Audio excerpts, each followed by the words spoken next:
Hey, y'all, and welcome back to Nightshift with Andrea Up Late. Tonight is a little different. You may notice that I don't have my trusty co-host Brian Sanders here beside me. Don't worry, he's not too far away, and we may even consult with him a little bit on this case tonight. But tonight, I teased it. If you follow me on Instagram, you might have seen. But I have a very good friend of mine, Beth Lamontagne. Yeah, is how I like to say it. It's not really the correct pronunciation. But we are doing a ladies' night tonight. And so if you watch this show or listen to it ever, you'll notice that once every, I don't know, couple of months or so, we try to do a ladies' night. And at that time, it'll be Beth, usually Beth and myself. I try to make it a case that involves women if we can. And this case is no exception. We have a female murderer and a female murder victim, and it is a case that is something else, you guys. So without further ado, let's get Beth on here. Hey. Hi, guys. How are you? Good. How are you? I'm good. I miss you. I haven't seen you since June, so I know. Good to see your face. I know, same. So we were just saying, guys, if you're in the chats, if you are new to Night Shift, this is a live YouTube show every Tuesday night, but we also drop and are predominantly aired wherever you listen to your audio podcasts. So iTunes, Spotify, those kinds of things. But if you do watch us here, we will engage in the chats occasionally. It's free. Come on, just sign into YouTube. You can hang out in the chats with us as well. But yeah, Beth and I had like about 32 seconds to catch up before we came on air just now. And in saying that, we saw each other in June, and it feels like it's been, you're right, a long time. Yeah, especially how quickly time has flown. Can you believe it's already October? I cannot. I mean, I feel like I was just getting ready, when we were talking about your wedding. So I know. Beth and her husband, Greg, came all the way over here to the East Coast back in June when Brian Sanders Disruptors and I got married. And somehow my last name did not become Disruptors. So, it's interesting. They didn't accept it at the Social Security office. So that's funny. That's funny. Yeah, it was fell in love with your little neck of the woods. We were hoping to try to make a trip back out there. So it was a great trip. Well, perfect. Well, we enjoyed you guys coming. So anyway, we will get started here in just a couple of moments. But in saying that, Beth, would you like to tell everybody, and as we wrap up, we'll go a bit more into it, but where everybody can find you? Yeah, sure. Of course. So we also have a podcast called The Bar is Open with Beth and Greg that is live on Wednesdays and Fridays. It's, anywhere from an hour to hour and a half, depending upon how much whiskey we drink. And we just talk about stuff going on in the world, try to have some fun and make each other giggle, especially after a crazy work week. We also have another podcast. It's called The Castro Files. We took a break from it for a little while for the summer because we were too busy having fun. But we're getting ready now that it's fall to start getting some more scary stories out there. I feel like this is like the perfect time of year to get some hunts and some scary stuff out there. So, and those are recorded and typically released Sunday mornings. Awesome. Well, I mean, all I'm saying is if you want to collab on some sort of a scary story as the month starts to wind up. Yep. Something weird. Definitely, because Greg and I were talking about that as well. So yeah, definitely. Let's get all four of us on if we can. Okay. Yeah. That'd be a great time. That'd be a great time. If you guys are aware, if you listen, then you will know that we generally do a little bit of a pop culture segment or just a very small blip of events that took place in the same year that the case that we are covering took place. If it's in the more recent 2000s, it's not so significant. But a lot of times if we cover cases in the 80s, 90s, even early 2000s, it does make a difference because it kind of takes you back to that time. We forget that technology has increased exponentially. And so when it comes to solving murders and following up on leads and these kinds of things, we didn't have, the Ring doorbell cameras at the time or all of the traffic cams at the time or, all of the checks and balances that we kind of have Big Brother watching us now back then. Right. So even just to hear some of the movies that were out, maybe even some of the influences in whatever we were talking about that took place. So I don't have my pop culture connoisseur, Brian Sanders, here with me today. So I am just going to pull up a couple of things here online and read them to you. So the case that we are covering took place in Knoxville, Tennessee in 1995. Okay, so we're going to take it back. You guys are going to go about 25 years back, almost 26 years coming up now. Golly, Beth. It's so crazy, right? 26 years. Wow. When I just said that. Oh, that's tough. Okay. I was so young. I was so young. You're still so young, Beth. All right. For movies, we've got, well, this is a big one, Braveheart. I'm terrible. Like, I don't remember. People in the chats are pretty good. Usually they'll say, oh, that was the year, this happened or that came out or this song. Yeah. I don't remember that. So Braveheart kicked off the summer season of movies. Batman Forever. I have a feeling Brian would have mentioned that one for sure. Totally. It says that one had a bat suit that had nipples and a cod piece. It says this. I'm reading it. Okay. We have Pocahontas. Gosh, I didn't realize that was as late as 95. Okay. Clueless. Goodness gracious. That's actually a lot of big movies. Oh, Waterworld. Really a lot of, yeah, and a lot of them are still in today. For sure. Let's see here. Dangerous Minds. Oh, Usual Suspects. Michelle Pfeiffer, right? Michelle Pfeiffer. Yes. Yeah. Yes. Okay. Let's see here. Ooh, this was when Hugh Grant got arrested by the LAPD for picking up a prostitute. Yep. That was a long time ago. Yeah. Let's see here. We got some Jenny McCarthy news. I'm all good. I'm fine. Northern Exposure. I loved that show. Yes. Oh, so this is when, if you guys are of a certain age, we can remember MTV's The Real World. So in 95 is when they spun out Road Rules as like the spinoff of, I forgot all about Road Rules. I think by then I wasn't watching it too much. Yeah, me neither. I'm about done with this. Like, all the good stuff has been said. I know. Let's see. Okay, we'll do music. Oh, well, this is going to be Brian Sanders' favorite. Brian Adams, Have You Ever Really Loved a Woman? Just ask him about Brian Adams. Hit him up on that. Send him all your favorite Brian Adams tunes, actually. That's funny. Oh, TLC's Waterfalls. Listen to that. You can send him that, too. Seal's Kiss from a Rose. Yeah, because that was, wasn't that in the Batman movie? Oh, you're right. You know what? We've just had that discussion recently as well. Yes. Yeah. And for some reason, I did not remember that was like from the movie, right? Like, yeah. I can remember it was in the movie, but it was actually from the movie. Yeah. So Alanis Morissette.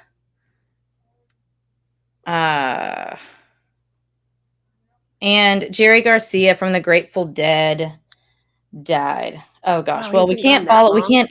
Yeah, I didn't realize that. I didn't either. Also, that was the year of the Macarena, evidently. So,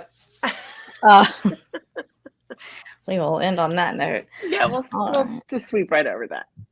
All right. Gosh, I'm hot. I go back and forth. If I take this off, I get cold.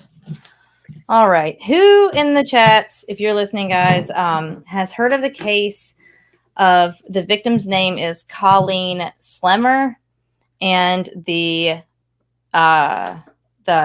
bad girl's name is Christa Pike. So Christa is actually known as the youngest female to be put on death row in Tennessee. One of the youngest death row inmates at all. So we're going to get started, and we're going to talk a little bit about Christa Pike. Okay, you guys, I just uploaded some. Okay, if you guys are in the chats, and if you ask a question, I ignore you. It's just because I'm moving over to the pictures here for a minute. Let's see what we got. Because I do have some photos. All right, so Christa Pike. She was born in 1976 to her mother, Carissa, and her father, Emil. And she was born in West Virginia. Right off the bat, she did not have a good life. And I would venture to say starting in the womb, Christa suffered pretty much something bad at every single turn. So her parents' relationship was pretty tumultuous. They were married for a couple years, divorced for a little while, remarried for another couple of years, divorced again. They were quite frequently, I would say, negligent at best with Christa. Okay. So there would be a time an aunt at some point has noted that Christa would be crawling through the house like in piles of dog poop and just clutter, mess. And this would be her as a baby, right? Like as a toddler, a little bitty girl. So the aunt also says that, for instance, one time, not one time, but multiple times, she would be the one taking care of Christa. Mom and or dad would be out partying, doing whatever. The mom was actually a nurse, held down a job well, Christa will later say, but did not do a good job being a mother.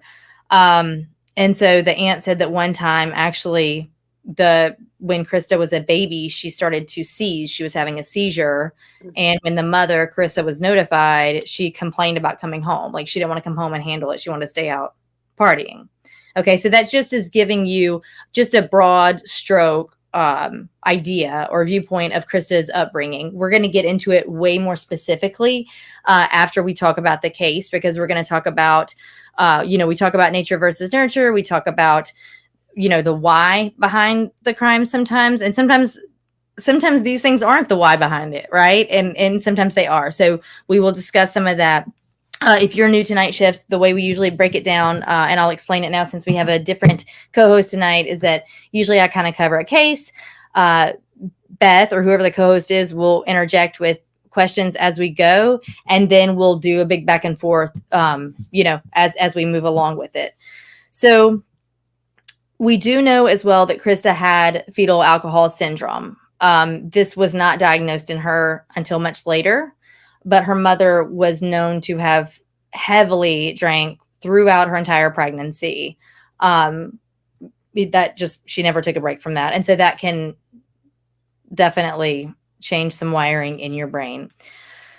So we know that Christa's father's mother, her paternal grandmother, would often take care of her. And Christa has, to this day, will say that she's the best thing she ever had. That was one of the only people she felt like true love from. She will come to her mother's defense now that she's an adult and say, I think she did the best she could. Take that for what it's worth. But she will say she felt very loved by her dad's mother, by her grandmother on that side. And so when her grandmother died, it was in 1988. Christa was around 12 years old. This would be one of the first times Christa attempted suicide. So I hope that didn't take me off. That word has kicked me off of a YouTube live before. So that's one of the first self-harm times that Christa experienced. And so her living situation was unstable throughout her childhood and adolescence and into her teenage years. She became the perpetuator of violence as well. She was most often the victim. And we know that, for instance, one time, one of her mother's boyfriends, there were more than a few that came around. Okay. But one time, one of them punched her just square in the face when she was a little girl. And he did charges were pressed on him.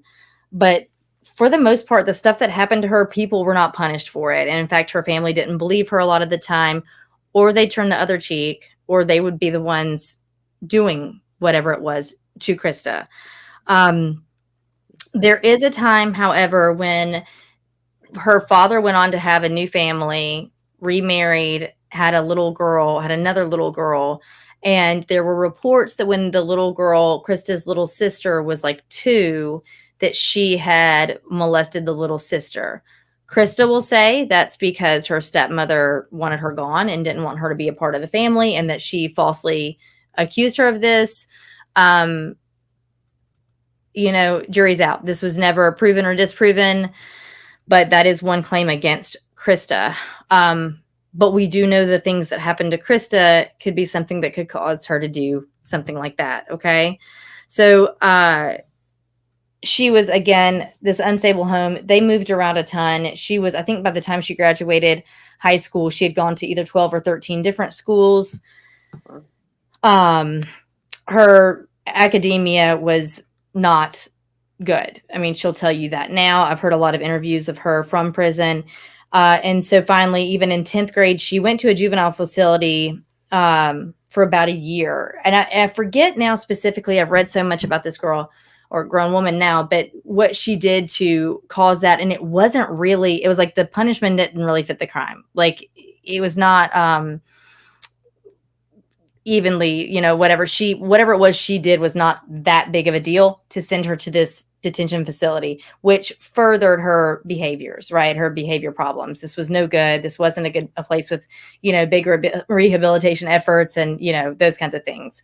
So we know how that can go. She like had so many offenses that they were like, well, it's time. You know what I mean? Like this was the straw that broke the camel's back, maybe.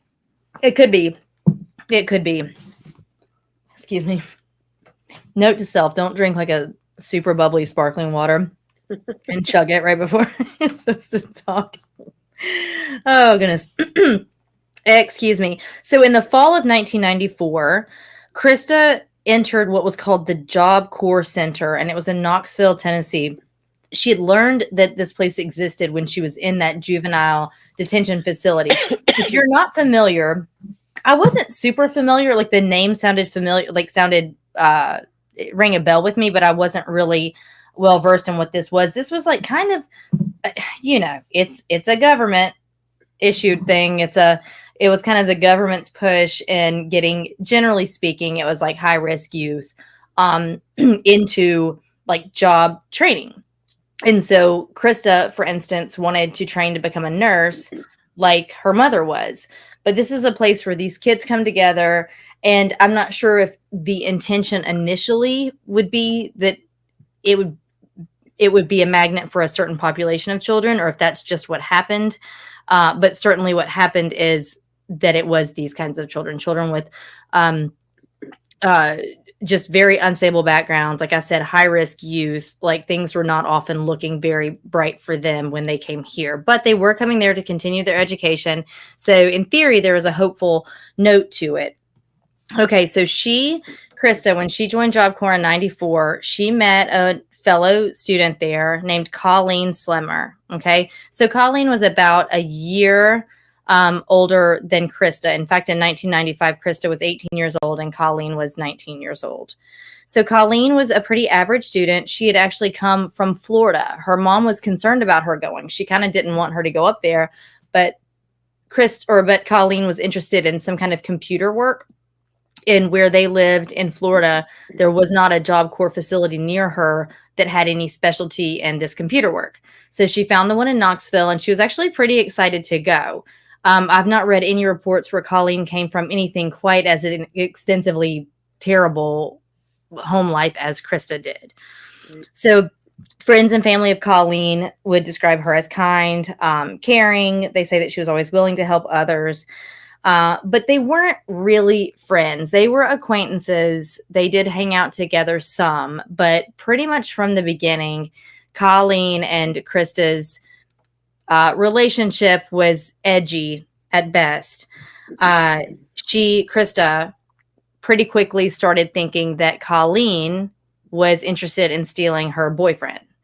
And her boyfriend she met there at Job Corps.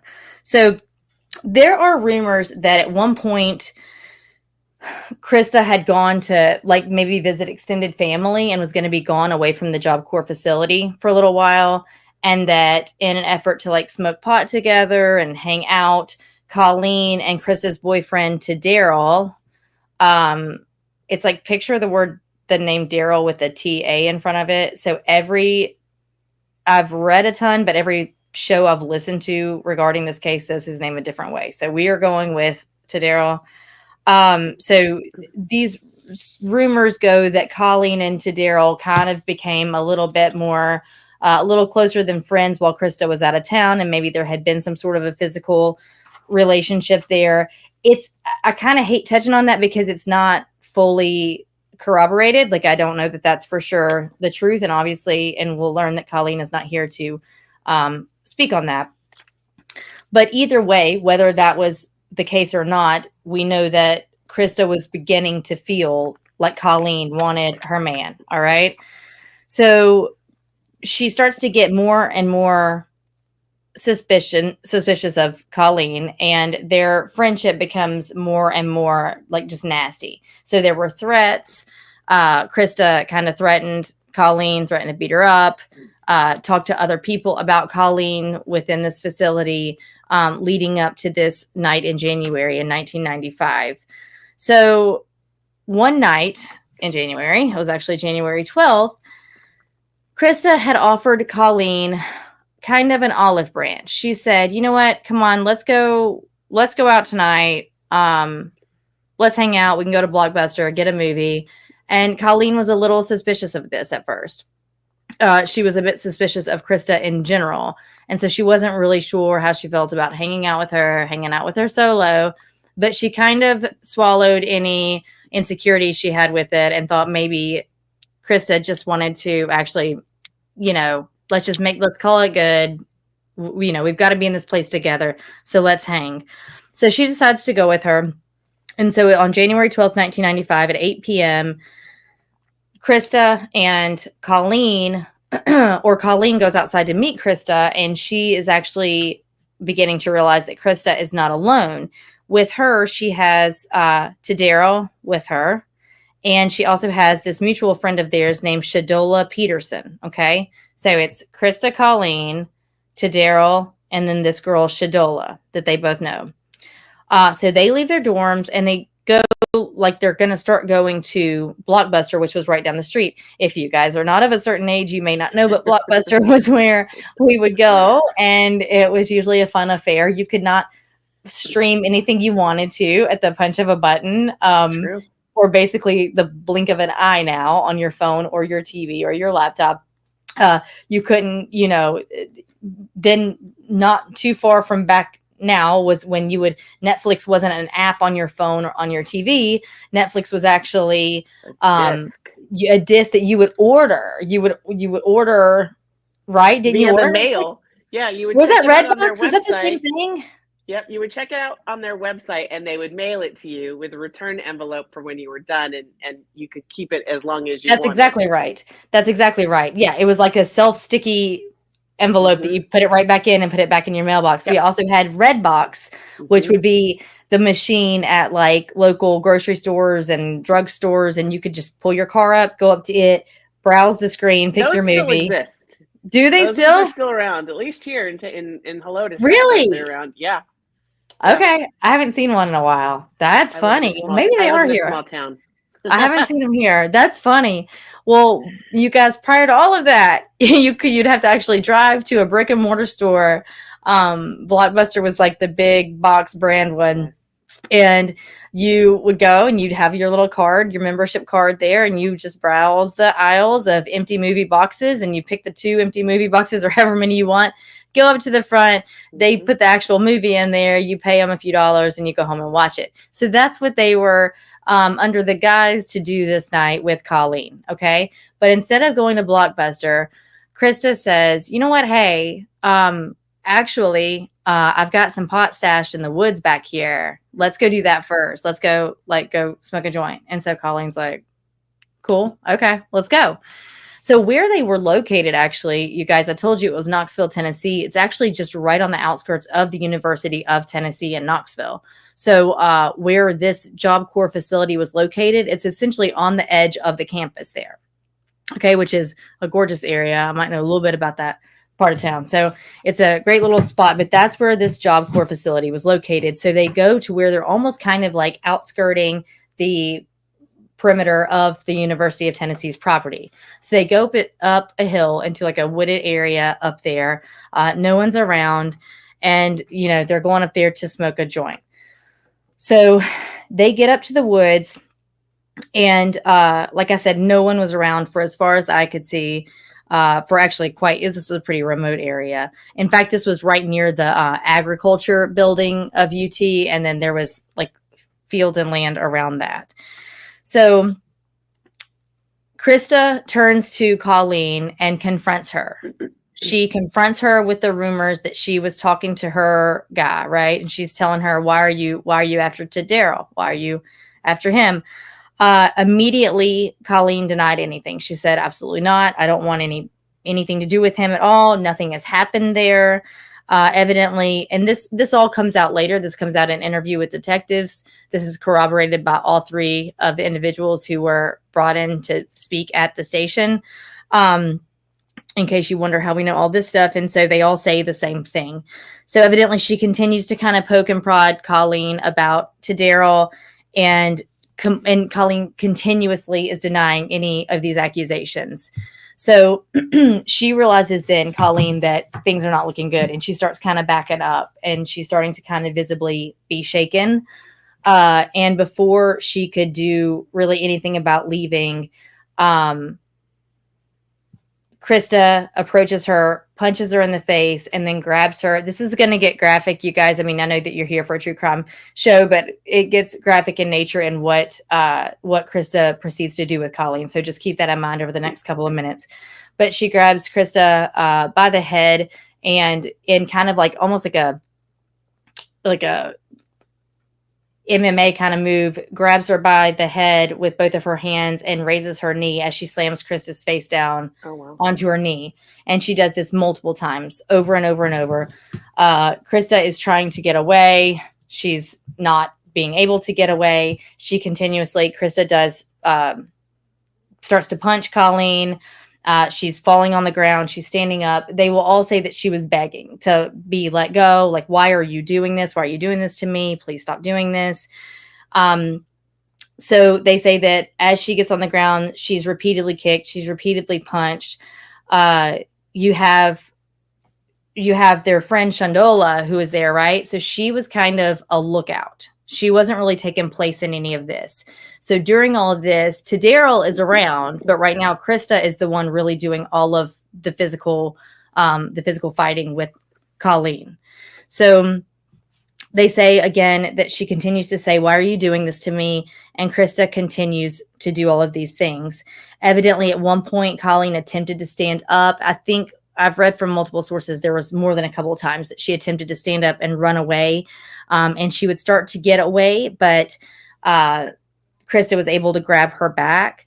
So what Colleen did not know is what Christa had with her the evening that they left out together. So it was known in that facility. I keep saying facility like it's a juvenile detention center or some sort of but it kind of feels that way when you they're learning, they have education going on, but these kids were known to all have weapons on them. They were known to carry box cutters, really just kind of all this stuff to defend themselves or to, provoke as weapons. So Colleen did not know that Christa had brought with her a box cutter and what is described as a small meat cleaver. This is something that she had actually borrowed from another girl there at the Job Corps facility. Okay. So evidently at one point, Colleen stands up and starts to run off. And when she does, Christa slices her in her back with this cleaver.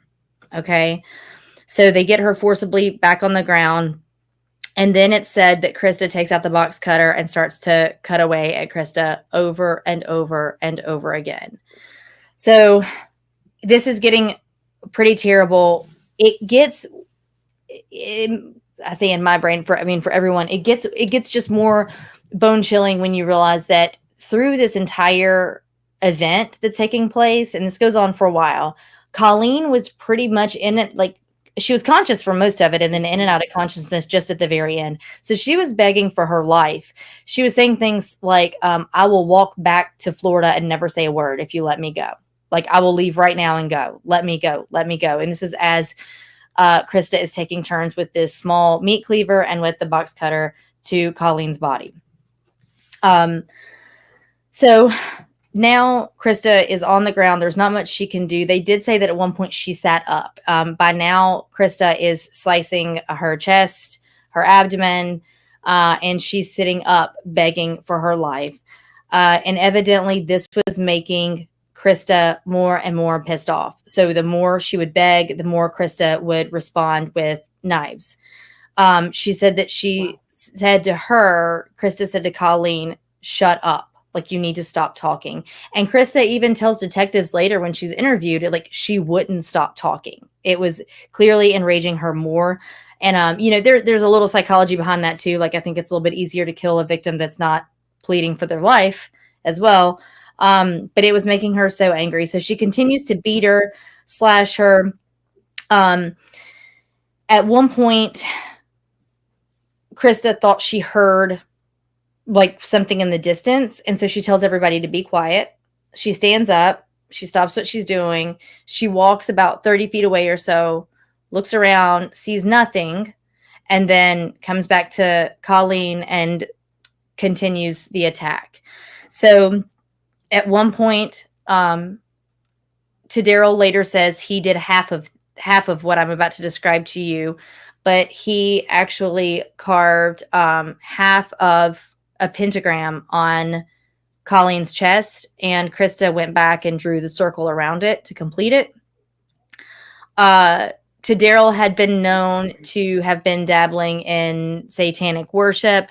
This isn't really like the, we talk about the satanic panic kind of the 80s, like this isn't really it. Like he's kind of, I'm not saying he's like really, really in it, but like he really wants to be in it. So he's kind of doing some of these things to go along with the rituals and some of the studyings that he's done. So he actually carried like the little satanic Bible with him, not just tonight, but like just regularly.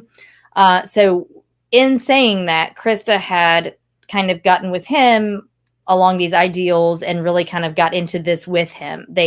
It's kind of the way she bonded with Daryl is to be in the teachings and the readings of this kind of thing. So the pentagram is carved in her chest with the box cutter. You guys, she's still alive. Colleen is still talking. She's still trying to sit up. She's still trying to plead for her life. I am going to show you a couple of pictures. Please don't, there are much worse pictures that I'm not putting up here. I just feel like if you want to seek them out, you can. I don't think it's like for me, like Colleen's mother is still alive. She's still, like, I just don't think it's something that I need to put out there for you, but I will show you, what her back looks like. This is I picked the black and white picture just to make it a little less, gruesome. Shocking and gruesome. Yeah. So this was just one example of her back. This, y'all, is mild. This is very, very mild compared to what her body looks like when it's all said and done. And this is that picture. If you're, you're probably aware, but that would have been after, like, she's brought in her body, her corpse has been cleaned. That's not what, Colleen was covered in blood from head to waist. Like you couldn't have seen what was what, or you couldn't have seen a definitive cut at that point in her. Here's a picture of Colleen, though. I do want to show her face. This is our victim here. So this is Colleen. She was 19 the night that this took place. Here's another picture of her. Very 90s. We're very 90s here. Okay, just so you kind of know who we're talking about here. So then we've got, Christa starts throwing rocks at Colleen's face and torso and the back of her head. Colleen is essentially starting to really moan and kind of cry out. She's kind of writhing around. Now Daryl gets in on it. So he starts kicking her, throwing rocks at her. It's getting pretty bad. She's starting to what is wrong with people? Wow. Gurgle. Oh, it's terrible. So finally, when she wouldn't stop talking and wouldn't stop addressing Christa, they will say that Christa looked at her one time and said, "Do you know who's doing this to you?" So that's important later on when we talk about things at trial. But she said that to her. Christa or Colleen would not stop talking. And at this point, Christa slashes her neck multiple times with the box cutter. I do have another black and white photo I will show you of that. But please don't look at this if you don't want to look at this. Again, it's going to be black and white. But she has some pretty severe slashes to her throat. And here's a picture of her chest. And if you look closely, you can see it's very difficult, but where they have her breasts like blocked out with the sensor bars, it's much lighter than the other scratches, but literally going around to meet up with those black sensor bars, you can kind of see the faint outline of a circle. And then within that would be the pentagram mark. Down below where that label is, there's an upside down label with like letters and numbers. you see what almost looks like a tic-tac-toe board. It's like just multiple slashes in every direction. Those we learned later would have been from the what they called the meat cleaver. The very smaller or thinner, fainter lines would be from the box cutter. So that just gives you a bit of an idea. Oftentimes I don't show those pictures during these cases. And again, that's really kind of the mild version of the ones that I've found on Colleen. And I do that just to show tonight a little bit more of the brutality of this crime. This was pretty terrible. And we can say things, and you listen to these podcasts all the time, you know, and you hear things like box cutter. I mean, you know what I mean? But it's very different to see someone's lifeless body with these wounds that have been inflicted upon them. So like I said, Colleen would not stop talking, and this was enraging Christa. She sliced her neck, like I just showed you.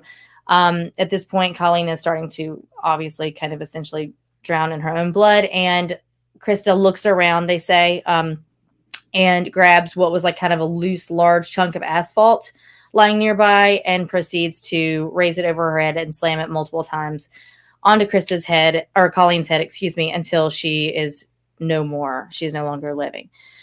So they do all this. Again, remember that we've got, I always say her name wrong, Shadola. Shadola's like just kind of like lookout. She's there, okay? She's complicit in this. She might not have had a hand on this, but she was present and she was serving as a lookout while this was going on. I feel like that needs to be known constantly, because this is one of the more frustrating aspects I have of this case, is the whole idea of Shadola Peterson. So we're going to talk about that a little bit later when we get into the trial. But so when it's all done and they know that Colleen is for sure no longer alive, Taddaryl and Christa drag her body. They put it kind of on the top of a pile of dirt a few dozen feet away, beneath some trees in the woods there. So here's what you need to know. By now, Colleen is naked from the waist up. She's wearing jeans, socks, shoes. She had on like a sweatshirt and a bra and gloves. At one point, sources are like vary that Christa and Taddaryl told her to remove her top, not for any sexual gain there, but that she'd be more likely to stay with them and less likely to run. I feel like that doesn't sound, I'm running. Like that doesn't have any, you know, I don't think that makes a lot of sense. That's not stopping me from going anywhere. Right. So, I think it's more that ensuing with the struggle, her shirt came off, and at some point I believe that one of the knives actually cut the straps of her bra, but that's what was the case. So when she was found, she had on no shirt or no bra up top, but she did have on the rest of her clothing. So they go on, they drag her body up, and then evidently in just such a I don't know, like a feral kind of move. If it were like a serial killer, you'd look at it like a trophy, but Christa picks up a piece of Colleen's skull that was found after they drug her off, and put it in her jacket pocket to take with her. So they took Colleen's ID, with the forethought to say that, you know, it might take a little longer to identify her if they take that with them. So they take that, and they take her black gloves that had been on Colleen. They used it to try to wipe the blood from their shoes a little bit, their clothes a little bit. You guys, I've seen the pictures of Colleen's body. 2 gloves, they ain't going to touch it. Yeah, it's nothing. They're got to be messy. It's got to be messy. It was horrible. I mean, yeah. a towel, you know, one entire bath towel wouldn't have done much to clean you up after something like this. Yeah. But either way, they use this is at least their account, is that they took the gloves and wiped off their shoes a little bit in their jeans. That makes no sense to me. But either way, they leave the woods and they go to a nearby gas station, and they throw away Colleen's ID and those black gloves there in the trash can at the nearby convenience store. So then they just go on back to their dorm rooms as though nothing has happened. I think it's around 10 p.m. when they get back. The attack lasted anywhere from about 40 minutes to an hour. So this was not a quick killing. In fact, the judge will cite the brutality of it, the elongated time of it, as part of his reasoning for the sentencing that is to follow. But They get there back to the dorms around 10 o'clock at night. So friends have said, more than a few people have said, that Christa was basically just like in quote high spirits, that she was singing, she was dancing around, she was jumping around, she was smiling, and evidently she went to return this little meat cleaver to the friend she had borrowed it from. And when she did, she said that she was excited, and she said that she had used it and that she had finally killed Colleen Slemmer. Now, she said that out loud? She said it. She said it to this girl, right? And so I've gone back and forth with that, and I think that it makes, I don't know, what do you think, Beth? I mean, I guess it makes sense that that girl didn't immediately go tell someone this. Exactly. I mean, they're not upstanding citizens.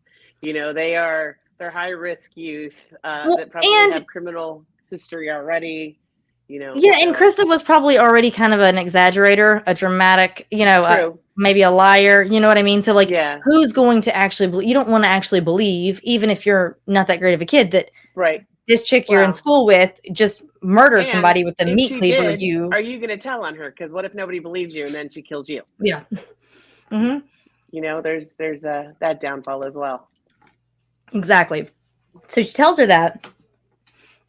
But this girl goes on to say that when she was telling her it, excuse me, I think that's part of the reason she didn't go tell anyone that worked there, because I'm not sure she believed her, in the sense that she said that she was just kind of walking in circles, very hyper when she was telling her. And I don't know, she didn't seem to think that that's how someone would be if they had done something like this. So evidently she said, though, that Christa didn't hold back. Evidently, she went on and laid out details of what she had done. And then another friend will corroborate that Christa pulled out of her pocket something and said that it was a piece of Colleen's skull. Oh, yeah, that's right. So that's crazy. That'll kind of do it. And I guess that behavior is odd for anybody who's somewhat not crazy, but I could see that she could be. It's almost like she took a drug that made her crazy, like amped up. She's gotten away with this right now, so she's like, I'm invincible. So I'm just like the adrenaline. Yep, exactly. So evidently, this is like a second friend that said that she showed that piece of skull to them. So the next morning, this would be January 13th. Christa had gone to breakfast, and I guess someone there saw her eating breakfast, and she had something in her hand. And I think it was one of the friends she had spoken to the night before. Yeah. And she said, she looked at the friend, and then she looked back at the thing she was holding, and she said, yeah, this is part of her skull. Yeah, I'm eating breakfast with it. Okay. Yeah. So, yep. So that's going on. So simultaneously, we have an employee of UT, right, University of Tennessee, there at the college, who is kind of walking the campus grounds, and out behind the agriculture building comes across something that at first he will say he thought it was just kind of a destroyed animal carcass. Oh, wow. So if that gives you any idea as to the state of Colleen's body. And so when he gets closer, he actually realizes that it's, in fact, a human lying there. He, of course, calls authorities immediately. And the first officer to get on scene, I've listened to a couple of interviews with him, and he just said, it's just super sad. And he said, I didn't know what I was looking at. Like he said, I thought I was looking into her face, but I actually wasn't quite sure. Like he couldn't tell. Her face is basically gone. Yeah, it's basically gone, you guys. So this is we hear this with again, with serial killers or something, which Christa was not, but I'm not even sure that she had the same behavior pattern as like a serial killer. And who knows, maybe had she been left to her own devices, something she would have turned one into. Maybe she would have been. You said that like Yoda. That was cute, Beth. She would have turned one into. So she evidently she and some others, it's not been corroborated whether or not it was to Daryl and that other Shadola. Ugh. But for sure, Christa went back that morning and actually went back to the scene. So she wanted to see, the buzz, right? And so, of course, they don't let her in because they're working a scene. They're holding a very active crime scene down, but they're not looking at this like this 18-year-old girl who's coming back to see it. Like you usually nowadays, we know you've got maybe a couple people paying attention, like, is anyone that's kind of gathering around here looking suspicious? Or is anyone kind of taking a certain kind of keen interest other than just shock, right, and awe? So they didn't think too much about that, but she was turned away either way. Excuse me. So she went back to campus, and evidently, though, in the meantime, Christa, had left her jacket on the back of a chair in one of the classrooms, and inside her jacket is what? The piece of skull. Piece of the skull, right? And so one of the professors had been out of town that weekend. And so as he was coming back in town and coming back to the school to teach, he heard the buzz, heard about what had happened, and was horrified. He knew Colleen. He said she was one of his favorite students. She was a kind student, and he really enjoyed working with her.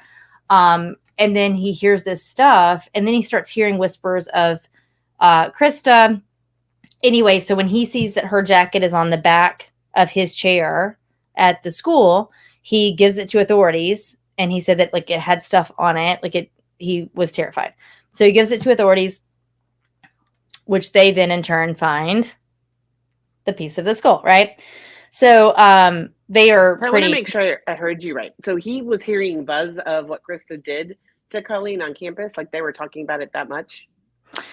Yes, because by now, so she had told people that she did it. Yeah.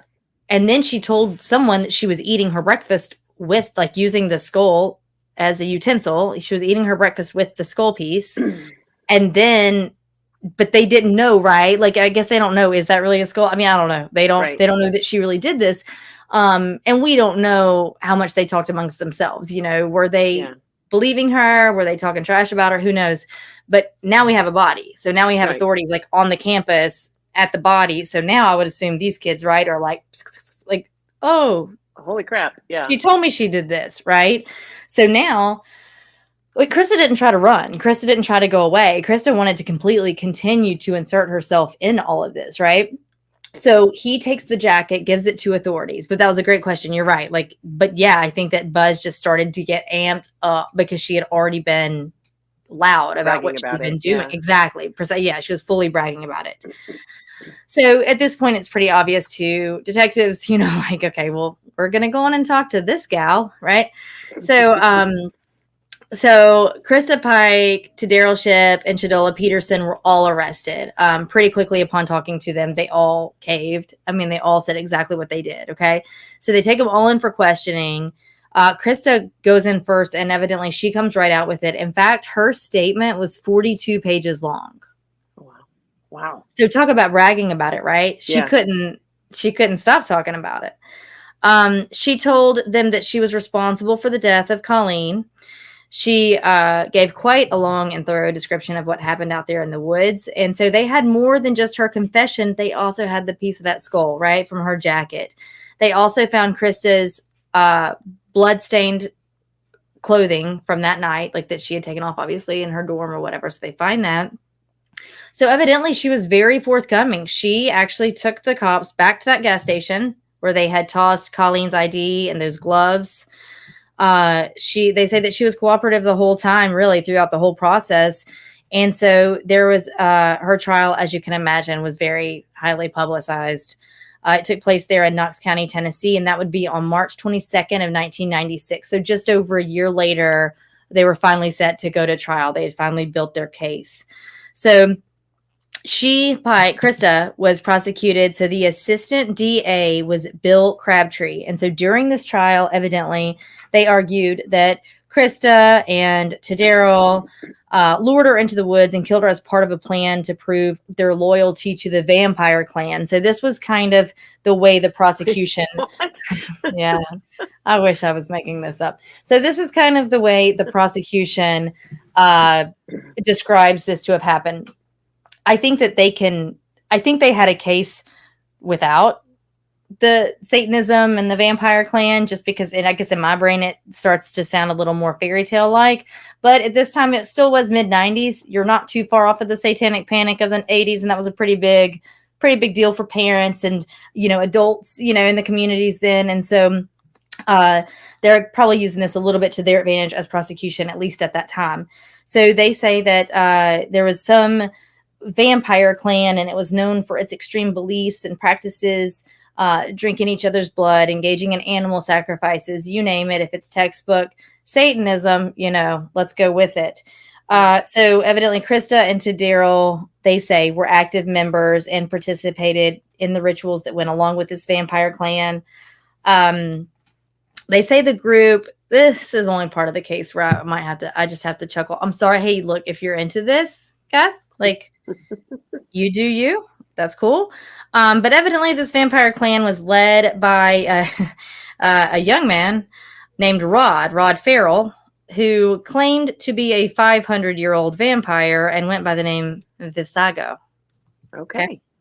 So quite the memory. I mean, quite the history. Yeah. 500 years. 500. He's 500, Beth. I mean, you accumulate a lot of wisdom and perspective in 500 years. I suppose.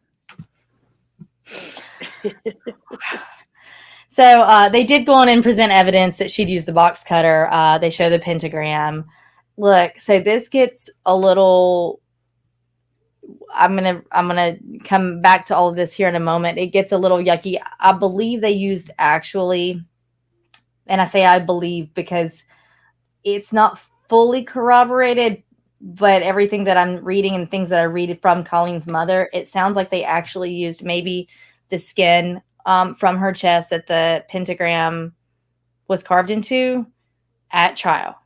I do think there was a lot of shock and awe component here when I don't think it was necessarily needed because we had everybody's confessions. Like everybody talked. Everybody fully admitted to what they did. So I don't necessarily think that this was needed. I think that a picture would suffice. We've all seen the idea of like a courtroom drama and you've got the easel with the big blown up pictures of the crime scene. I've seen these pictures as tiny ones and they were very disturbing. So to a jury on an easel, I think a picture of her chest would have sufficed. But nevertheless, I think they actually took the. What's the shock factor and how's that going to help I know. prosecutor get, even. So I have a picture. Okay, a picture. Yeah, she's guilty. She's a murderer. But now you have skin. You're like, holy crap, this chick is crazy. She needs to be in jail for a long time. I don't know. Maybe that's I agree. I don't think I get the shock and all, but damn, I just don't think they needed it. Like, I think they had everything. You know what I mean? Like, yeah. Whew. But yes, but I mean, you're right. I mean, that has to fully be why they did it, right? I hope so, anyways.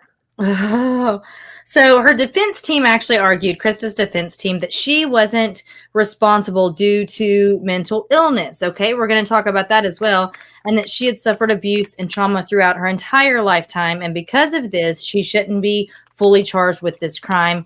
So they bring they bring up her traumatic past, right? And they really try to reduce her sentence that way. They'll talk about the fact that she suffered brain damage before she was born, right? I told you she had a tumultuous childhood since she was in the womb, and that's when she experienced all of the symptoms of fetal alcohol syndrome because her mother drank the whole time she was in the womb. She endured abuse, neglect, multiple violent rapes, severe mental illness. And this is all the defense's stance, which they're not wrong about any of that. Like those are factual events that took place within Christa's lifetime, but they're going to use that obviously as her defense to reduce her sentence in this murder. Exactly. So they're going to say that with all of these factors working against her, she never had a chance at functioning as, a proper adult to do these things within the bounds of normal society. So she was 18 at the time of offense. Okay. So she was an adult. We know that we now will sometimes charge juveniles as adults in murder. She was actually a legal adult at the time, but this gets a little questionable later. We'll talk about it. But per that current Tennessee law at the time, she was eligible for capital punishment, regardless of her immaturity, mental illness, any of this other kind of thing. And they say that at trial, she showed no remorse for her actions. So she was not remorseful at trial. She was not, boo-hooing and all of that. Well, I mean, until she was sentenced, and then she wailed. But they say that her behavior had been consistently erratic and violent, and just up and down through the entire trial. The defense also tried to link her involvement in the vampire clan to this occult culture, and that because she was in this relationship with Daryl, that maybe she'd gotten in a relationship with that, vampire Rod. 500-year-old. I feel like Rod is kind of like an anticlimactic name if you're a 500-year-old vampire. Yeah. Right? I mean, I guess that's why he wanted to go by Visago. Maybe, yeah. It's a little bit more dramatic and sexy, maybe. Yeah. It's but dark. That's Ooh, broody. So that's so funny. I don't know if you know this, but did he know them? No, right? Did he know who they were? So they were involved in this, but were they really Rod, involved in it? The vampire? Yeah, or was it just all in their head? They were followers. So they quote met Rod online. Okay. And they try to say that she was in this relationship with Rod. I don't know if she was actually in a relationship with Rod, but they say the defense will say that she felt connected to them because she had been in a relationship with Rod Farrell, but they met him online. So he is a real vampire, and they did really meet him, and he did know who they were. Okay. Thanks for clarifying. Yeah, anytime. So anyway, either way, it's deemed to not be super significant, this whole vampire clan. Yes, of course, the occult or the Satanism is significant in this because there was a pentagram carved into the poor girl's chest, right? So Colleen's mother spoke at the trial. As you can imagine, that was horrible. But they had the most minimal deliberation, the jury that is. And on March 22nd of 1996, they found Christa guilty of first-degree murder. She was also convicted of aggravated kidnapping and theft of property, to which I think she was given an extra 25 years for that. And the jury actually recommended the death penalty for Christa. So the lead detective will tell you later that I think that the sentencing trial took, I think he said 90 minutes. And he said, and that's because they had an hour lunch. I mean, they quite quickly knew what they wanted to do. And they came back with the sentence of death by electrocution for Christa. She was sentenced to death in 1996 for the murder of Colleen Slimmer, and she was the youngest woman ever to be sentenced to death in the United States. So evidently she made several attempts, as you can imagine, to appeal her sentence over the years. They had all been denied. In 2012, she argued that her trial attorneys had been ineffective. That's one of her first appeals. And this just kind of goes on and on. She continues to have appeals, and then they continue to be shut down. What's there to appeal, though? Because she pled guilty. I think she's appealing the death sentence. Okay. Mm-hmm. I think they tried to attempt to just reduce and knock off the capital punishment sentencing. To life in prison. So Daryl was tried separately. He was tried in 1997. So by the way, he was 17 at the time. So he was 17. Christa was 18, and Colleen was 19. He was charged with first-degree murder, aggravated kidnapping, and theft. During the trial, the prosecution did argue that Daryl played an active role in the murder and had participated in the mutilation and the torture of Colleen's body.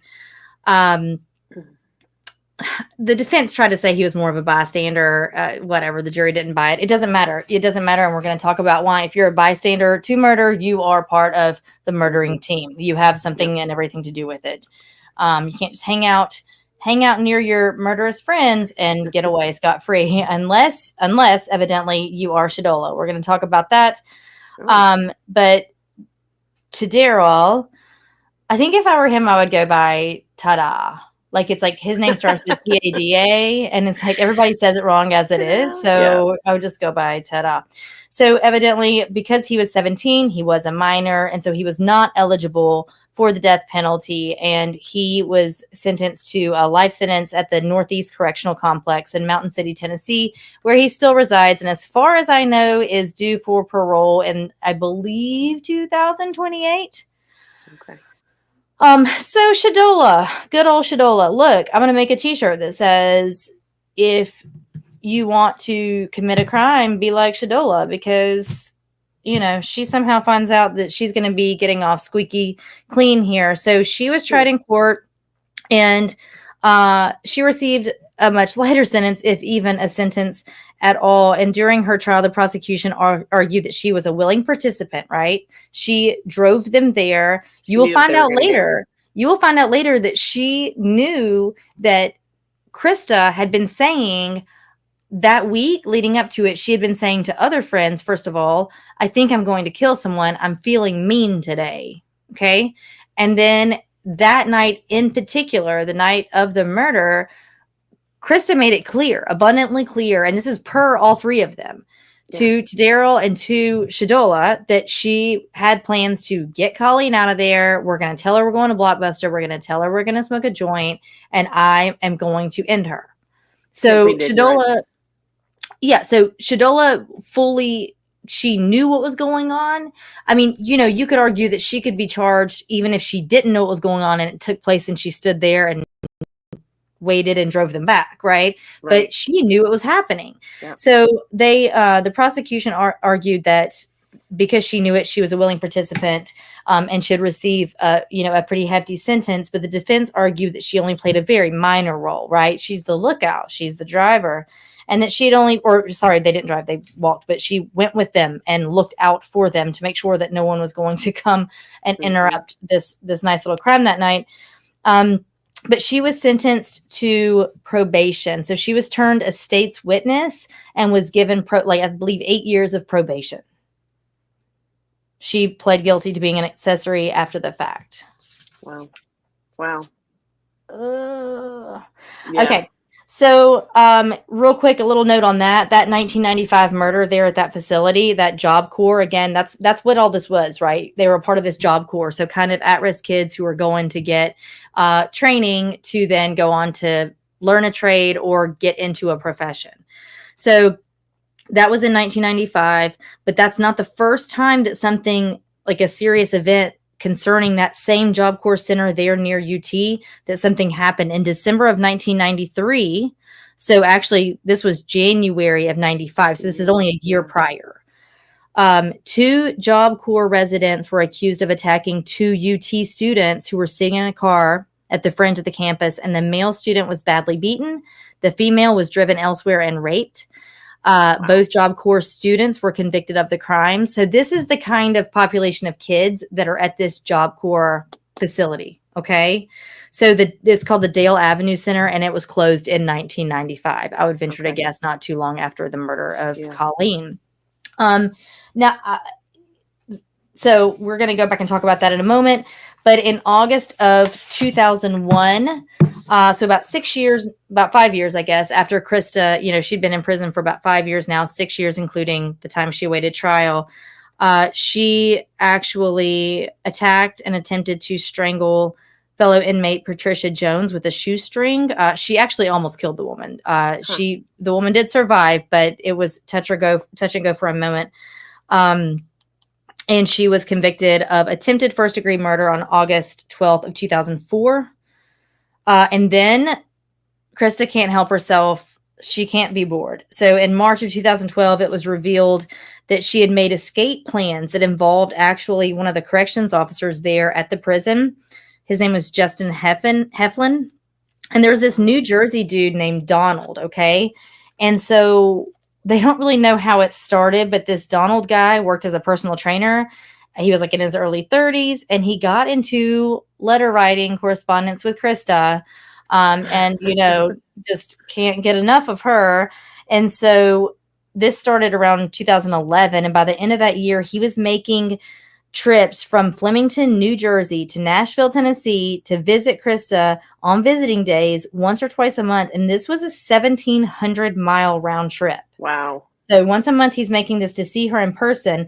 And evidently, this guy, Donald, right? And he communicated a plan for Christa to escape. And they were going to use the help of that corrections officer there, who agreed to participate in return for cash and gifts. But either way, the Tennessee Department of Corrections will not tell you exactly how they tried to execute their plan because of security reasons, which makes me think it might have been a kind of decent plan. Right. But ultimately, there was some scenario where a prison key was traced and then a duplicate would be created. Either way, the corrections officer was fired. The Donald guy from New Jersey served some time for it, and of course she was charged with trying to escape. You just can't sit still. I can't sit still, just can't do it. So she had a scheduled execution. 2020 happened. What happened with that? COVID. With that, everything got pushed back for everyone everywhere. And let's see here, the newest, I won't bore you with all the dates, but as of October of 2023, Christa had used and exhausted all of her appeals. So she currently has no more appeals. And in May 21st of 2024, so this past May, there's still not yet an execution date set for Christa. But whenever she is executed, she's going to be the first woman to be executed in Tennessee in almost 200 years. Wow.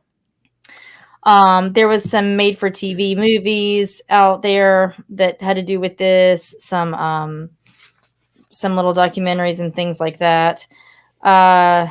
Let's see here. She also has been, she'll say that she has been in essentially like de facto solitary confinement since 2010. That would be when the last female death row inmate died of natural causes. And so for the last like 14 years, she's been in what she considers de facto solitary confinement, because on death row there at that prison, men and women are housed very separately. So she's in her own, like completely by herself. So real quick about Shadola, and then we're going to get over to the mental side of all of this and kind of y'all's thoughts on what should be the sentencing, and should it have been death penalty? Should it have not been? And I'll go into why I say that. Not that I'm not arguing either way for that really. But with Shadola, I actually, if you guys listen, you know that Brian Sanders is my typical co-host here, and he's a retired homicide lieutenant. So last night he was asked to speak at a local college for some law students. And a guy that he used to work closely with, who is the assistant DA there in the area, was actually the instructor of these students. And so when class was over, I started picking his brain, because if you guys listen to I still haven't dropped it to Spotify or whatever, so it's just been on YouTube. But last week we did the what we called the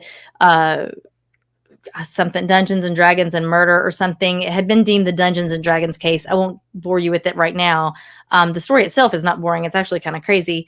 It was called that because back in 1988 or 89, whenever it happened, these kids had been really involved in Dungeons and Dragons. And so a lot of the adults at the time thought this caused them to be crazy. Actually, I think it was the acid.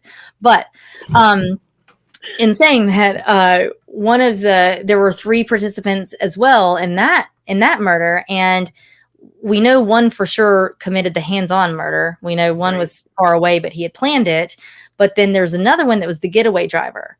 He drove the guy there with the knowledge that this guy was intended to commit murder and drove him back. There have been whispers that potentially he actually was also involved in going inside the home and being a part of the physical murder of Leith Von Stein. In saying that, Brian and I tossed back and forth the idea, because that guy that drove, named Neil, was charged with aiding and abetting in that murder. Okay.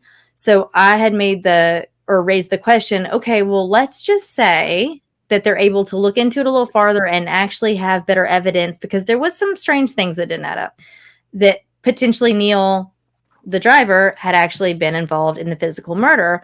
Would that be double jeopardy or not? Can he be tried in the murder if he'd been tried and charged with aiding and abetting in the same murder, but not charged with murder before? Okay. So he was saying, gosh, I'm not really sure. And we kind of went back and forth. So last night I took the opportunity to ask good old assistant DA that question. And he thought about it for a moment and then remembered, case law and the fact that under the element of murder. So if you picture essentially an umbrella, under the element of murder, aiding and abetting falls under the element of murder. So if you are the driver, if you are the whatever, like you are part of. And so the way he kind of described it was like, I do some of the murder, you do some of the murder, together we do the whole murder, right? So like everyone that's involved in whatever aspect of that event all falls under that element of that murder. Mm-hmm. So in fact, that Neil guy probably could not be charged with the actual murder. Now, in saying that brings, because so he said, so even though he was charged with aiding and abetting, his sentence should be similar to those that were charged with the commitment of the murder, right? Yeah. So even though the title is one thing, it's not first degree murder, the sentencing should be similar. And I said, oh, well, it was not, and he said, it should have been, right? Given on what he knew from the case. So then moving forward, I didn't bore him with it and he was a busy man, but I was thinking about the show tonight and thinking about Shadola, and this whole time how she didn't serve a day. Well, I mean, I guess she awaited trial, but because they made her a state's witness, she was essentially time served plus parole was it. Right. And it blows my mind. So she would fall under the same category as Neil in the Von Stein murder. She was complicit. And she got nothing. Which is very, I think it's very, that's the part that when you were like, she got nothing, I was like, well, that's odd because you don't ever hear that, Well, and because they didn't need her, right? That's what, so Brian and I have been going back and forth. We went on like a 6-mile walk today and we're just talking about it. And he's trying to say, okay, well, he's thinking about it, from his experiences and well, if this, and I'm like, and because he didn't know this case, so he's hearing it now for the first time, but he's saying, well, if they had this, and this, maybe this is why. And I'm like, oh, but they didn't. Then the thing is, if they needed her, right? If they needed her to turn and talk as state witness and testify against to Daryl and Christa because they weren't talking or they were denying, okay, sure, we can maybe cut you a deal. Probably not nothing, right? Probably not nothing, but we'll reduce some charges. Right. But they didn't need her because they had Christa and Daryl rolled immediately. They weren't saying they didn't do it. So immediately. Yeah, I mean, because that's what I was like, maybe the whole thing to get her to testify against them was the deal. Mm-hmm. You get probation, but that wasn't what was the point of having her as the state witness if they didn't need a state witness? So glad you asked, because I didn't find that out until today as I was cramming to learn more and more and more and try to find out the last little bit about this. And I heard an interview with the lead homicide detective on the case at the time. And he's an older man now, and he was talking and he said, and I thought, ding, ding, ding, he wrapped it up for me right before, this afternoon. And it actually kind of pumped me up because I was like, oh, that answers my question. He said, now when it comes to Shadola, he said the DA, or I guess in this case, maybe the ADA, either way, the DA wanted to use her as state's witness. And because of that, she did not receive, any kind of a sentence. And he said, I never knew why he did that. We didn't need her. And he said, I guess he wanted someone that was there on the inside to talk and to, roll onto Daryl and Christa. And he said, but we didn't need her. He said, we had everything. So he was saying exactly what you and I were just saying. He said, we had everything we needed. We didn't need that. And he said, and I really, really hate that she didn't get, convicted and serve some time.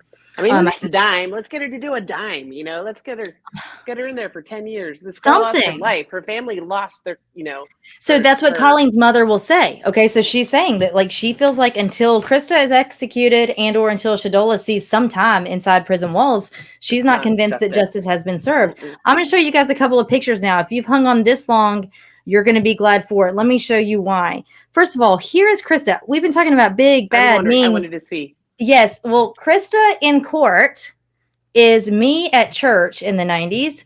So she has a little rag, a little scrunchie over her curly hair. She's got curly bangs. This isn't you can't fully see her little dress, but I say little, she's 18. But she is slight in white nature. and lacy and yeah, it's like lacy and there's some light blue on it and very proper. So she wails when she is convicted and then when she is sentenced to death penalty. I mean, sobbing. If you were to listen to the audio alone, you would feel terrible for whoever you're listening to because it sounds so sad and so upset and it sounds very childlike. And it sounds very childlike. Did she think she was just gonna slap on the wrist and be like, all right, you murdered somebody, but we'll forgive you? Yeah, I have no idea. So she's wailing, right? But not too long after, and I think it was right after she was sentenced to death, she writes to Daryl a letter to the facility that he's at. And she's like, hey, baby, please write me back. If your lawyer wants, please tell your lawyer I'll testify for you. Like all this stuff, like just all this gushy stuff to him. And then she proceeds to say, and I'm not going to quote it because I've heard it enough, but I don't have it pulled up in front of me. So it may not be word for word, but essentially she says, see what they did to me. I tried to show that it's tough to say this about the victim, but these are Christa's words. And she said, I tried to show that host some mercy, and end it for her quickly. And now they're going to, and they're going to fry me. Her version of quick is very different than I think most people's version of quick. Agreed. I think her version of quick is the very last blow with the asphalt, the chunk of asphalt, right? It's not the 45 minutes to hour of torture prior to that. So let me tell you why I said you're going to be glad that you stayed, because this was my biggest, not every case has kind of a wow moment. And sometimes they do, but they're not big wows. So here's the skull of Colleen. If you are just listening, you do yourself the due diligence to come over to Instagram here in the next couple of days and look at the pictures I put up, because it's a picture of Colleen's skull and it looks as though, we know that she bashed her head on the pavement. We know she bashed Colleen's skull against her own knee. And we know that she picked up Christa, the asphalt chunk, and smashed it over and over. They kind of, think about if you were to take a bag of ice that you get at the store and slam it on the ground. That's how they portray the way Christa took the asphalt chunk to Colleen's head. And it's evident. If you look at this here, we talked about the quote. Yeah, we talked about the piece of skull that Christa kept in her jacket pocket and said she was eating breakfast with. The piece of skull, you can see the hole in the skull here in this picture where that was. I didn't realize it was that big. I thought it was. Oh, well, if she's using it as a spoon. That's when you were like, when you said that, I was like, oh, I don't think I have the right perception of this piece of skull. Yeah. That poor girl, man, she suffered. Get this. So we talked earlier about the idea of shock and awe in the trial. And I feel, again, like if any trial didn't need it, it's this one. These kids didn't like lawyer up and clam up and deny and they said everything. Christa's telling people the night it happened to kids what happened. Then the day after, she told the girl, when she was talking about eating breakfast from Colleen's skull, she told the girl, like, hey, see my shoes? Like, that's not mud. They're not dirty from mud. That's Colleen's blood. Like, she was happy to tell people about this.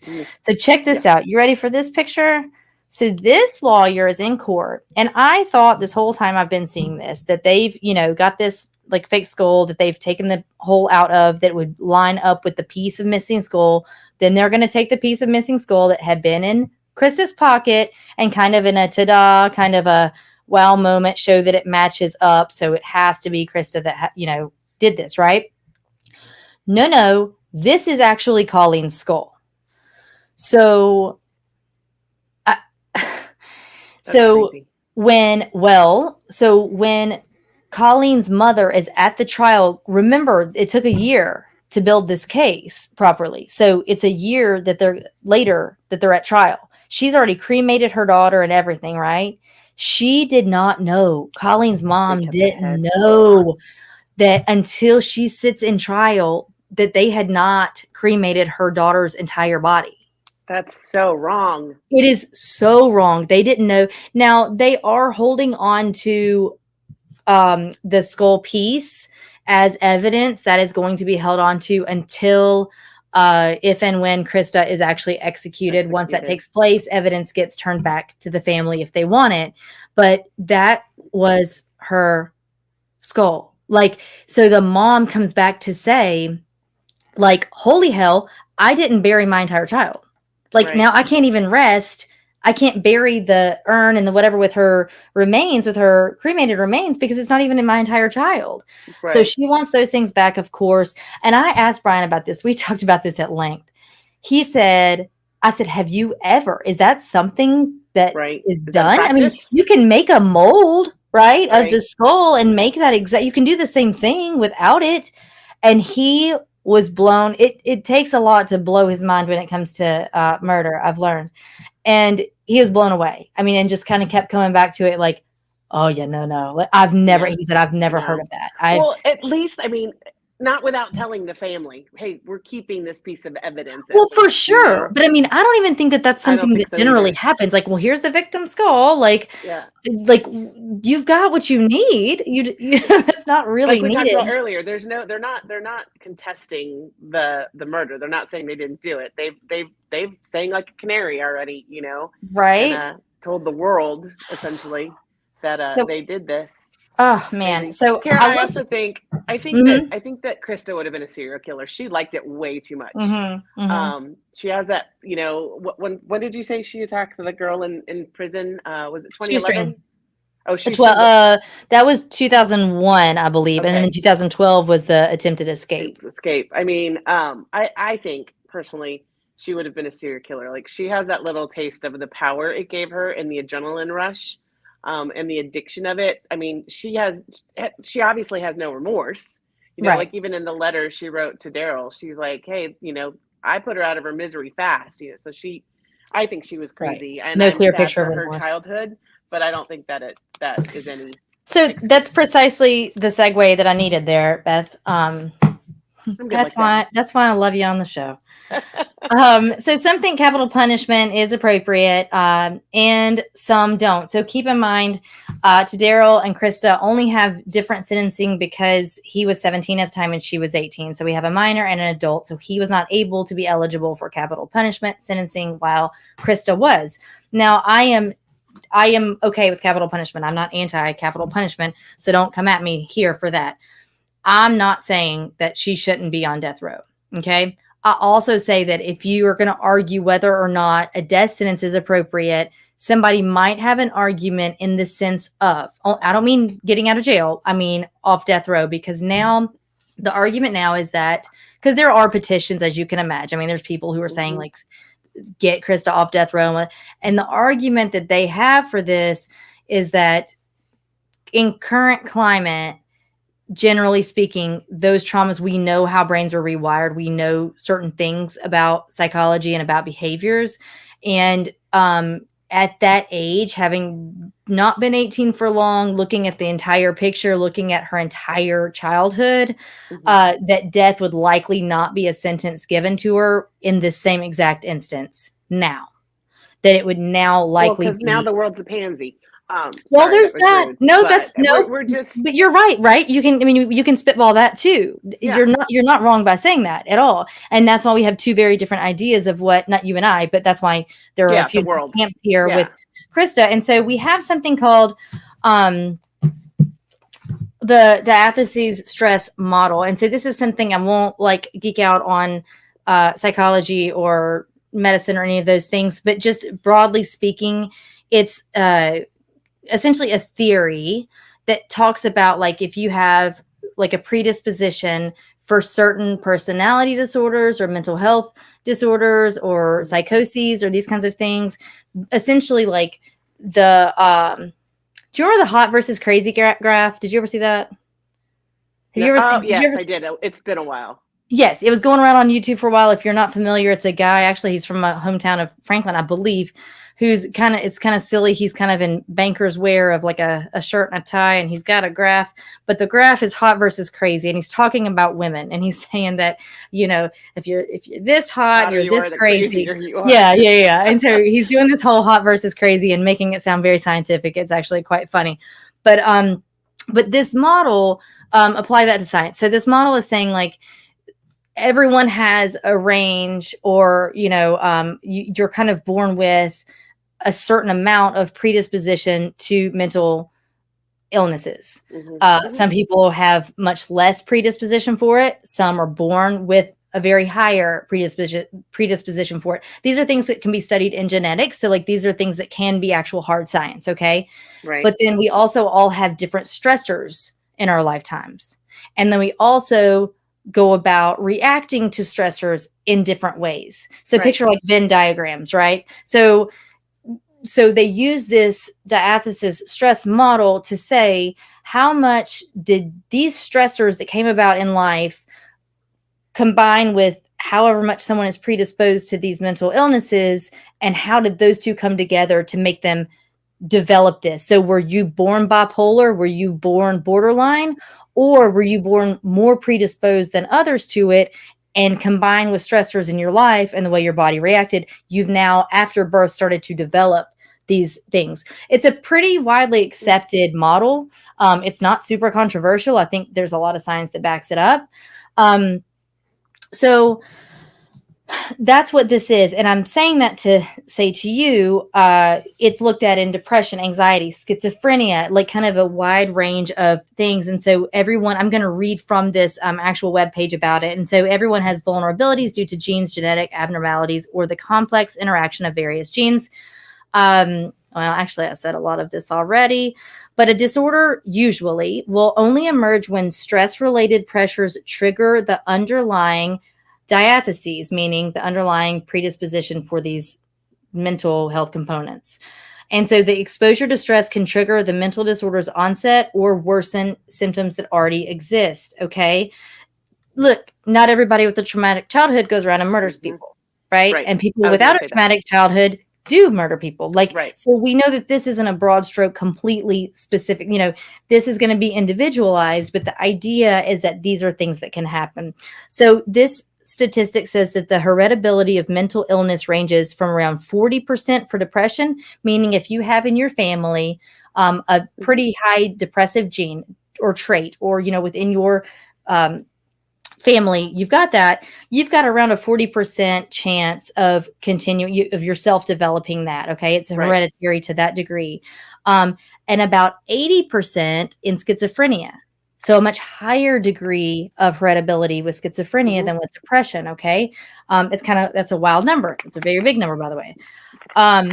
But you also have to remember that not one single gene is responsible for causing either one of those mental disorders, right? Right. So it's often the result of many genes or other biological factors or chemical components within your brain. So just keep all those things in mind. So that is actually used then to kind of petition for the idea that Christa doesn't need to be on death row. So did they look into her family history on schizophrenia and, on both sides of her families? Like, was it a big factor in I don't think they did because the prosecution did, or the defense, all they would just say is like all of her traumatic stuff. And so they did have psychologists from both the prosecution and defense, interview her and try to diagnose her and, and kind of weigh how much those things affected her current state at the time of the murder.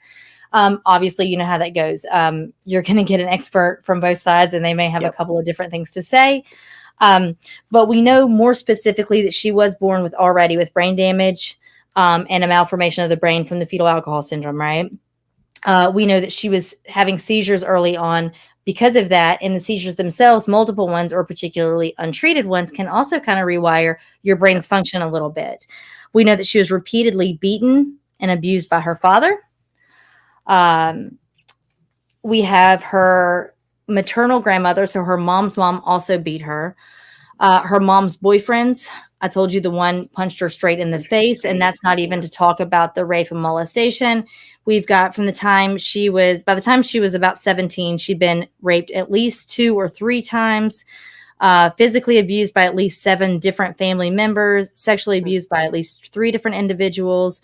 And then both psychologists have said, or multiple ones that have spoken with her pretty extensively since, that it's very, very likely there are strong indications that Christa had been sexually abused by her grandmother's boyfriend starting at the age of 2. I'm not saying she did not have a horrible life. I mean, she clearly had for sure a horrible life. So this goes into, so by the time she was 9, she was raped by a different man who lives near her family. This goes on and on. I mean, it and then we have state agents who are not reporting things, meaning like she's going to school, she has bruises, people aren't reporting. It's a mandatory reporting state, and it wasn't happening. It's just one thing after another. She was sexually assaulted. Yeah, sexually assaulted by mom's boyfriend at 13. That's about the time that she was removed, came right back, 17. So I'm saying this to say that she obviously had, that she was diagnosed later with, some accounts will say bipolar. She will say bipolar. I've read a lot of sources that actually say borderline personality disorder. That's going to come with some of the same symptoms as bipolar disorder, but also with this inability to kind of regulate emotions. You're going to become hyper angry at a very small indiscretion. So her anger at Colleen for assuming that she was trying to get to Daryl would be part of that.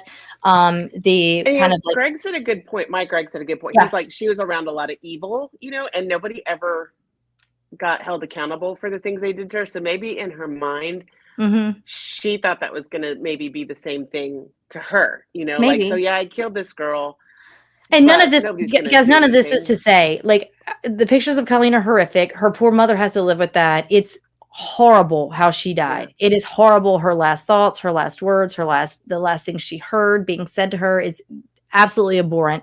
None of this is to say that Christa is without complete fault in this murder. 100%. So please don't get that wrong and don't think that that's what I'm saying. The argument from some, not personally, Andrea Up Late, but the argument from some is that, it's just something to know, right? And it could just be that it just all sucks. Like, it's all bad. She had a horrible upbringing. She committed a horrible, horrible murder. And here we are. But that would be why the people who are saying that she shouldn't be on death row, like she should just be in prison, obviously never see the light of day, but because they would typically not charge death for, sentence death for this. Now, it could go either way. I think that I don't really care one way or another as long as she doesn't see the light of day, what's going on with her. She's 48, 49 years old at this point. I did listen to an extensive interview with her that was about almost 2 hours long. She did not want to talk about the specifics of that night, but she was willing to talk about her childhood. And it is interesting hearing her as an adult look back and talk about things that she didn't know was wrong with her or didn't understand that what was happening with her was causing her. Like, so when she was diagnosed with borderline personality disorder and they described to her like what her symptoms, she was like, that's me. Like, ding, ding, ding, and so these things are making sense to her. But it was interesting too, though, because the guy who interviewed her had quite a history of working with troubled youth. And so he's interviewing her as an adult, but asking really good questions, that thinking about pertaining to her being a minor. And he said, did you ever consider talking to anyone? Did you ever consider telling anyone these things that were happening to you? Right. And in her response, he kind of worded the question 2 or 3 different ways. And her response was always, well, I mean, no, because these things weren't happening it wasn't like every single day I'd come home and get raped every single day, but you got to think it happened so much, right? Like any one of those times was too many times, and it wouldn't be okay for any of our children, anybody we know, any of our family members. And for her, it was such a way of life that she looks at it like, well, I mean, it wasn't like all the time. So I didn't think to just list off these things to people, and that's a horrific thing to hear. Because you realize how normal that was. Exactly. Yeah. And so she said, and she did say, and this would lead to her PTSD diagnosis as well, right? But she said, I guess when you look back on it, it's not that I was just scared every day. She said, but I just always felt like I had to watch my back. She said, I can realize now when I look back, I always felt like I was on guard and had to watch my back. There was a time she used crayons as a little girl to, quote, put makeup on her sister's doll, right? I mean, who doesn't do something like that. Right. So she does, and the sister's looking at it. Her dad sees what she has done, tells her to go get her favorite baby doll. She said, so she went back, and this was from her mouth. She said, I went back to my room, and she said, I didn't want to get my favorite baby doll. She said, so I got a doll that I didn't care as much about. And she brought it to him, and he got very angry. And he got angry, and he yanked her up by her arm, and he yelled at her to go get that other doll. And she comes back with the favorite doll, and he proceeds to hit on Christa, hit at her, and then take her baby doll. And as he's screaming at her, he's ripping the limbs off one by one, and yanking it around by its hair and hitting Christa as well and screaming at her. And, this became a whole thing. This man had a second family too. Oh yeah. And had another daughter. That's wonderful. Yeah. So, it's like just the trauma of something like that alone. I mean, that's heartbreaking in and of itself. Yeah. That does not take the place of what she did to Colleen. So don't get me wrong. That's still not okay. I think about it like this too. I think so many lives were lost that day, not just Colleen's. So, Christa and Daryl lost their lives essentially, because now they're in prison, and her mother. And I know nothing about his upbringing, by the way. So yeah, and her mother clearly, a little piece of her probably died along with her daughter that day. So her life is completely different. So it's sad that any of it happened. I feel like for Colleen's mother, though, like she's not going to have that, like you said earlier, she's not going to have that, I don't want to say peace of mind, but finality to be able to put her daughter to rest and try to move on. She doesn't even have her head. Right. Well, until Christa is gone, right? Mm-hmm. Because she won't get the head until Christa is gone. Exactly. And so weird. It's kind of, it just leaves her in limbo, and God, that poor woman's probably suffered enough. She's still alive. Heard an interview from her from like a few months, probably back in, I guess it would have been around May, because that would have been the last time. As of May, there was no date for the execution set, right? But she exhausted her last appeal in this past October. That's what her appeals have kind of transitioned into, would be this, what we just talked about. The mental piece. Yeah, her attorneys try to argue the mental piece.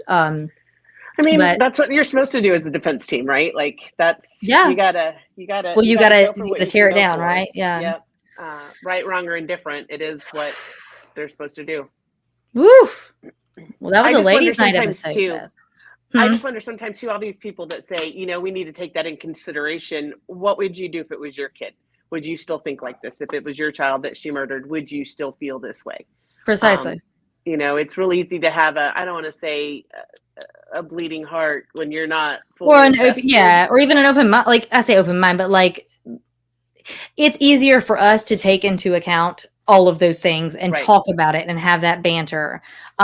Colleen's mother has said specifically, I hate that she had a traumatic childhood. That does not take the place or the fact that she did what she did to my daughter.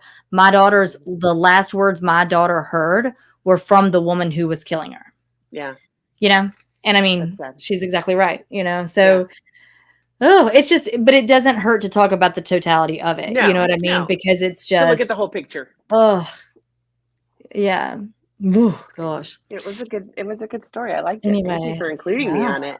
Yeah. Oh, gosh. I know, the more I was telling Brian about it, and he was like, oh my gosh. And then the skull, and he was like, oh my gosh. And I was like, did you want me to save this one for you? I was like, I was doing it for ladies' night because Beth and I are going to do it. And it's like, he's like, no, y'all can do it. Y'all can do it. Just, oh my gosh. Yeah. There's a lot of OMG moments. Yeah. Yeah. So how are you guys? Y'all doing good? You're over more centrally located. So I don't think that the upcoming hurricane should be a problem. Right? Like we're not even getting a drop of rain, which we really need. Okay. But we're good. We have a lot of friends and coworkers that have been impacted, but luckily a lot of them are safe and out of the way. So that's the important piece. Property can be replaced, lives can't. So right. But yeah, do you guys have any action from Helena? You guys? We were good. Actually less than the last one that came through a month or so ago, kind of flooded the backyard and garage and stuff, but it was fine. But this last one didn't really do anything for us. Unfortunately, the western portion of North Carolina, I'm sure a lot of you have heard. So a few hours west of us, Asheville is it's destroyed. I mean, Boone, Devastated. Asheville, those super cute, amazing. It's a college town. It's a mountain town. It's, great communities. I don't eat Chimney Rock, Lake Lure, all those areas. I don't know. I don't know what that's going to be for them in a few months, years. I don't know how long that's going to take. It's terrible. And now we know that everybody's gearing up for the one that's set to hit over basically the entire state of Florida, tomorrow. Mm-hmm. It's crazy. So if you guys are in those areas, just please be safe. Get the hell out of there. Yeah. Go. Don't try to stick it out. Yeah. Nothing wrong with fleeing. Yeah. Oh my the smart thing to do. Oh my gosh. But otherwise, we are good. We are kicking. I think that I'm not going to do it without him because I feel like I can't without the boss man, can't talk about sponsorship. But I think that I'm just going to, I think next week we're unrolling it. Right. So I'm going to go with that. And if he's listening, I'm looking at my phone to see if it's lighting up, that if I shouldn't have said that yet. But I'm by myself, so I can say what I want.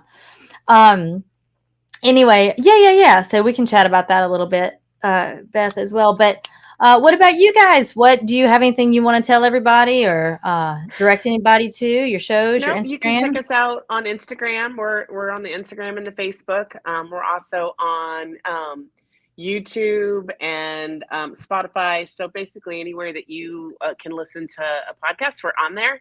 If you like to listen and not watch, we always kind of like you do put the pictures out afterwards for those that that can't join the live show. We always encourage everybody though, because our boards are a blast. That's part of the fun. Yes. Is getting everybody's comments, especially when it's. I keep missing y'all too, because I'll see it in your story. I'll see the times, and I'll be like, "Ooh, it's in an hour," and then I either forget that y'all are central, or then I get busy doing something else, or I'll be like, "Oh yes, I'm ready now," and then I'll look at it, and it was like just wrapped up 5 minutes ago. I feel like that always happens to me. Well, we're all busy. That's the part I love about the about YouTube is you can go watch it when you have a chance. So just come and join some fun. We have a great crew that always joins us. So I kind of like you, we have our steady eddies and we just have a blast, and have some fun. We are in the process of getting some baseball caps put together. So we're super excited I like that. I like that. So we're going to have some baseball caps that will be eligible for purchase and or for us to give as gifts as well. So we're excited about that. We haven't done merch in a little while, so it's time to get back in it and start having some fun. And what better way than a baseball cap? So yes, I agree. I agree fully. Well, you guys can go check out Beth and Greg. I can't say it the other way around. Actually, a friend and acquaintance of y'all's reached out to me about something separate we can talk about later. But a couple weeks ago, and I think she even worded like, "I'm friends with Greg and Beth," and I was like, "Greg." It feels wrong. Like I can't say it that way. I have to say Beth and Greg. So you guys can check. I think I knew who you're talking about, and her husband is one of Greg's best friends. Oh, okay. Well, so that's why she was like Greg heavy on the verbiage. Yes. So Greg and Beth, and I was like, oh, I told Brian I was joking. I was like, it sounded like it was. I can't do it. So the bar is open with Beth and Greg. Don't get it wrong. And you can find them there. Follow them there, and from there you can find links and figure out how to get to all their other stuff. You can find them on YouTube at the same name. So check them out either way. Go follow them, subscribe, like, listen, do all that good stuff. You can find me on Instagram at Andrea Up Late. I have been kind of delinquent this week, you guys. I've been slammed between work and family and stuff. And anyway, but I will get the pictures from last week's case up on Instagram tonight or tomorrow, and also drop that on Spotify. So when you see that a new Spotify has come out, it's actually last week's case. So I'll give it a couple days and then drop this one for you guys to listen to. But either way, double the pleasure. They get two right? One, so. Right. I'll tell you what. So, hey, everybody in the chats, we really appreciate you guys. I know that, Beth, we have a lot of the same, we have some crossover listeners, which is cool. So I enjoy that a lot. But I totally appreciate you guys tuning in. Beth, thank you as always. And always a blast. Again. Whatever you need, let me know. Yeah. Yes. And come on over back to the East Coast. Yes, we will. We will plan something. I think we can conspire to get y'all to move here, right? I mean, it wouldn't take that much because I pretty much did fall in love. So yes. I think we can get Greg on board too. You guys can build a new pool here. It's fine. There you go. It's fine. All right. Well, hey guys, we really appreciate you guys. We love you. And we will be back soon. Would you like to say good night, Beth? Yeah. Thanks guys for joining and having some great conversation on the boards about this case. And it was nice having y'all. Yeah, absolutely. All right, guys. Until next time, we will see y'all next Tuesday. Night, y'all.